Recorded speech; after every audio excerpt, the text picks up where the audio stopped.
તો doctor Ketar Upadhyay music healing therapy કરે છે મ્યુઝિક દ્વારા. એ શું, કઈ રીતે? અરે એ પેલું સ્પોટીફાઈ પર નહીં આવતું ધીમીધારની મૂતર જેવું એ ડીપ રાખ. અરે પેલી ખાલી વાળી કે ઘસવાની સોરી અચ્છા એ બોલી બોલીને પછી સોરી કહ્યું.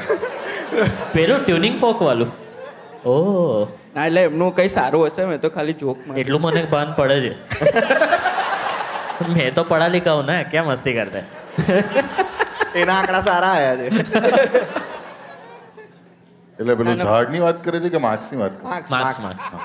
ના પણ સોરી, તમે પ્લીઝ ના, એ કરો. તમે કીધું એ જ આમ તો. ના એવું ના હોય યાર.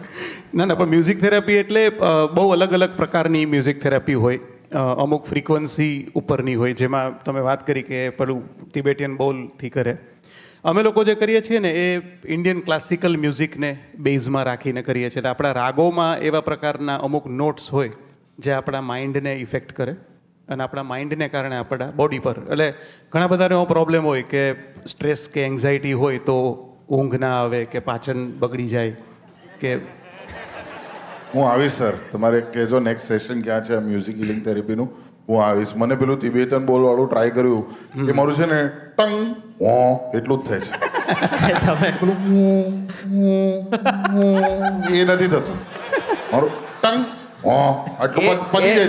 ના, એ મારું તમે- સર્કલ પણ નહીં થતું. એ તમે અંદર મેગી નાખી દો જતા ના અરે એવું કહેતો હતો. નાભીમાં હિંગ નાખીને વગાડો ને તો વાગે.